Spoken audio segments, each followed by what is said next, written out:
দেশ ও বিদেশের সকলের প্রতি সালাম। আসসালামু আলাইকুম। সত্যের পথে পক্ষ হতে আমি ডাক্তার কাজী গোলাম মর্তুজা সিদ্দিক ও সত্যবাদী সম্বন্ধে কিছু কথা আলোচনা করা হবে। সিদ্দিক ও শহীদ কাহাকে বলে? সত্যবাদী ও সত্যের যিনি সাক্ষ্য প্রদান করেন তাকে আমরা সত্যবাদী বলে জানি, এটা হাদিস দ্বারা প্রমাণিত। এরপর শহীদ কাকে বলে? শহীদ ওই ব্যক্তি যিনি আল্লাহর ওয়াস্তে জিহাদ করে মৃত্যুবরণ করেছে, তাকে শহীদ বলা হয়। এও হাদিস দ্বারা প্রমাণিত। কিন্তু শহীদ দুই প্রকার। এক, আল্লাহর ওয়াস্তে জিহাদের মাধ্যমে যারা শহীদ হয়েছেন এদেরকে বলা হয় জিহাদে আসগর। আর একটা হলো জিহাদে আকবর, ওই ব্যক্তিকে বলা যায় যারা নিজের নাফসের সঙ্গে জিহাদ করেছে, যারা কাম, ক্রোধ, লোভ, মদ, মাহ, মাৎসর্য, কামনা, বাসনা যারা সব কিছু উৎখাত করে দিয়েছে জীবন থেকে, এনারাই হলেন সব থেকে বড় জিহাদকারী। এনাদেরকে বলা হয় জিহাদে আকবর। বর্তমান পার্থিব জগতে প্রতিটি মানুষ জানে যে সিদ্দিক কেবলমাত্র আবু বকরকে বোঝানো হয়েছে, এছাড়া দ্বিতীয় নামকে বোঝে না। এই সিদ্দিকের পদবি পেয়েছিলেন কখন? যখন হুজুর পাক সাল্লাল্লাহু তাআলা আলাইহি সাল্লাম মিরাজে গিয়েছিলেন। মিরাজ থেকে যখন ফিরে এলেন তখন আবু জাহেলকে বললেন, চাচা যান, আমি অর্ধ রাত্রিতে সপ্তম জমিন ও আসমান ভেদ করে আল্লাহর সঙ্গে মিরাজ করে এলাম। তখন আবু জাহেল অষ্টহাসি হেসে বললেন, এ আবু বকর, দেখো দেখো তোমার তো নবী কত মিথ্যাবাদী। কি বলছি জানো? যে অর্ধ রাত্রিতে তিনি সপ্তম জমিন ও আসমান ভেদ করে আল্লাহর সঙ্গে সাক্ষাৎ করে এলেন। আমি বলেছি না ওই জন্যে যে মোহাম্মদ পাগল। এই কথার পরিপ্রেক্ষিতে আবু বকর বললেন, এই কথাটা যদি হুজুর পাক সাল্লাল্লাহু তাআলা আলাইহি সাল্লাম নিজে হতে বলে থাকেন, আমি আবু বকর এক বাক্যে এটা সত্য বলে মেনে নিলাম যে হ্যাঁ, আমার হুজুর পাক সাল্লাল্লাহু তাআলা আলাইহি সাল্লাম যে বলেছেন যে অর্ধরাত্রিতে তিনি মিরাজ গিয়েছিলেন, ইয়া আমি সত্য বলে এক বাক্যে মেনে নিলাম। এই সাক্ষীর উপর আবু বকরের পদবী হলো সিদ্দিক। কিন্তু সিদ্দিকে আকবর বলা হয়নি। কিন্তু বর্তমানে আমাদের কিছু কিছু উলামায়ে কেরাম তেনারা সিদ্দিকে আকবর বলে দিয়েছেন। কিন্তু আসুন যে আবু বকর সিদ্দিকে আকবর বলবো না সিদ্দিক বলবো, সে সম্বন্ধে আরও নিচে কিছু তথ্য তুলে ধরলাম। সিদ্দিকে আকবর হলো হযরত আলী আলাইহিস সালাম। আবু বকরের পদবী হলো সিদ্দিক, এটা হাদিস দ্বারা। হযরত আলী সিদ্দিকে আকবর পদবী হলো ইহা কোরআন ভিত্তি। এর প্রমাণ সূরা আল ইমরান আয়াত নম্বর 61। এই আয়াতে আল্লাহ পাক রব্বুল আলামিন বলছেন যে ঈসা আলাইহিস সালামের সম্পর্কে নাজরানবাসী হুজুর পাক সাল্লাল্লাহু তাআলা আলাইহিস সালামের উপর তর্ক বিতর্ক করছিল। কিসের তর্ক বিতর্ক?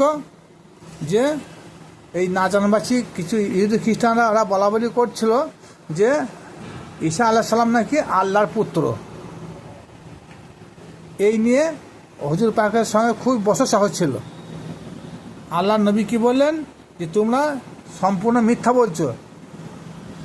আর নাজরানবাসী ইহুদি খ্রিস্টানরা ওরা কি বলছিল যে না, আমরা মিথ্যা বলিনি, আমরা সত্য বলছি, আমরা সত্যবাদী। আপনি মিথ্যাবাদী, আপনি মিথ্যা বলছেন। এই সম্পর্কে এই সূরা আলী ইমরান 61 নম্বর আয়াতটা আল্লাহ পাক রব্বুল আলামিন নাযিল করেছেন। কি বলেন? বলছে, হে নবী তুমি বলো যে তোমরা এসো, মোবাহালের মাঠে এসো, আমরা আমাদের পুত্রকে কন্যাকে ডেকে নিচ্ছি, তোমরা তোমাদের পুত্রকে কন্যাদ্বয়কে ডেকে নাও, এবং আমরা আমাদের নিজেদেরকে ডেকে নিচ্ছি, তোমরা তোমাদের নিজেদেরকে ডেকে নাও। কারা সত্যবাদী তার প্রমাণ হবে। এসো, আমরা দুই দলে হাত তুলি আর আল্লাহর কাছে দোয়া করি, আল্লাহর কাছে দোয়া চাবো, এই বলি যে আল্লাহ আমাদের দুই দলের মধ্যে যে দলটা মিথ্যাবাদী তাকে তুমি দ্রুত ধ্বংস করে দাও, তাদের উপর তুমি অভিসম্পদ করো। এই কথা বলার পরিপ্রেক্ষিতে কী করলেন? আল্লাহ নবী পাক সাল্লাল্লাহু তাআলা আলাইহি সাল্লাম কোরআনের আয়াতকে সামনে রেখে ইমামে হাসান, ইমামে হোসেন, মা ফাতেমা, আলী এবং হুজুর পাক নিজে ছিলেন, এই 5 জন মোবাইলের মাঠে একত্রিত হয়েছিল।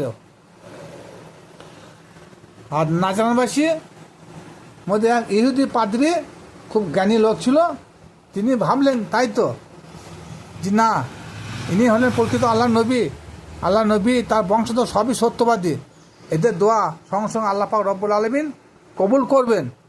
হ্যাঁ, আমরা যেটা বলেছি এটা মিথ্যা বলেছি, কারণ আর আল্লাহ নবী যখন আল্লাহর কাছে হাত তুলবেন, আয় আল্লাহ রব্বুল আলামিন আমাদের দুই দলের মধ্যে যে দলটা মিথ্যাবাদী হবে তাদেরকে তুমি ধ্বংস করে দাও।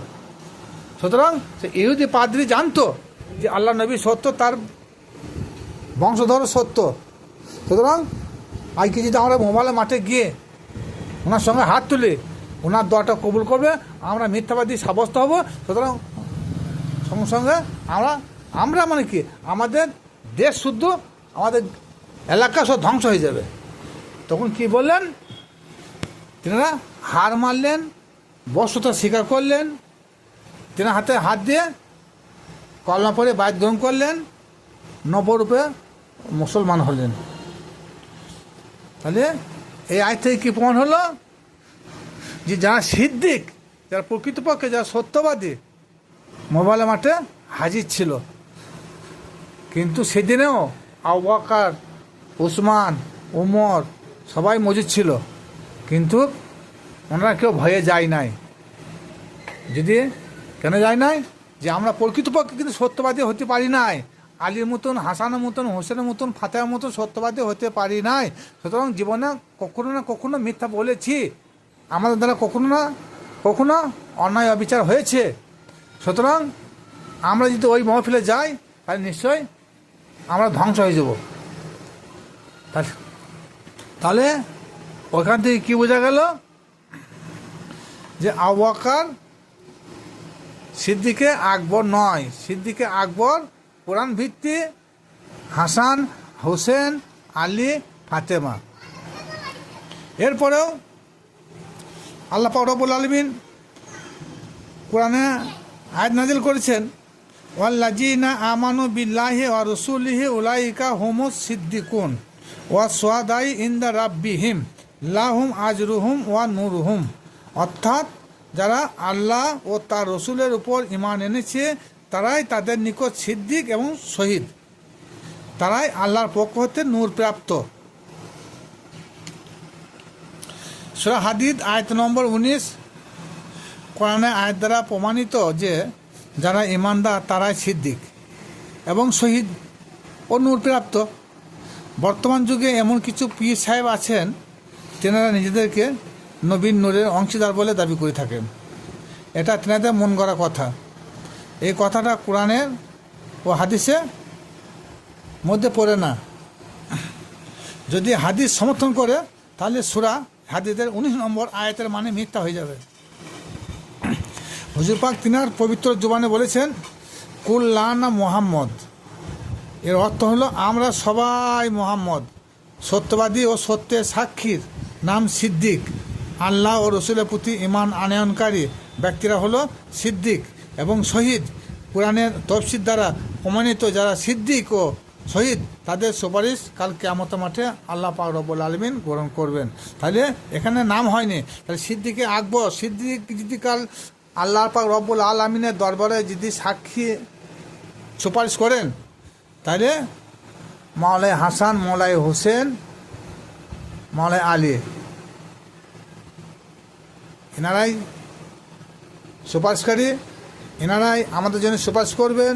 এবং ওনাদের প্রতি যারা মহব্বতকারী হবে, ওনাদেরকে যারা ভালোবাসবে, ওনাদেরকে যারা অনুসরণ করে জীবন কাটাবে,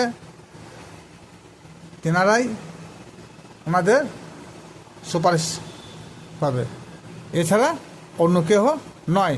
মানে এখান থেকে কী প্রমাণ হলো যে আবু বকর সিদ্দিকে আকবর নয়, একজন আল্লাহর ওলি, তিনি সিদ্দিক এবং সলেহীন। একজন পীর মুর্শিদ, তিনি সিদ্দিক এবং সলেহীন। এবং সিদ্দিক সলেহীন না হলে কখনো তিনি পীর মুর্শিদ হতে পারেন না। প্রথম কথা হচ্ছে এই দুটি গুণ আমাদেরকে অর্জন করতে হবে। এক, সিদ্দিক সত্যবাদী হতে হবে এবং বেশি বেশি করে নেক কাজ করতে হবে, তবেই আল্লাহর ওলি ও শায়েখ বা পীর মুর্শিদ হওয়া যাবে, নচেত নয়।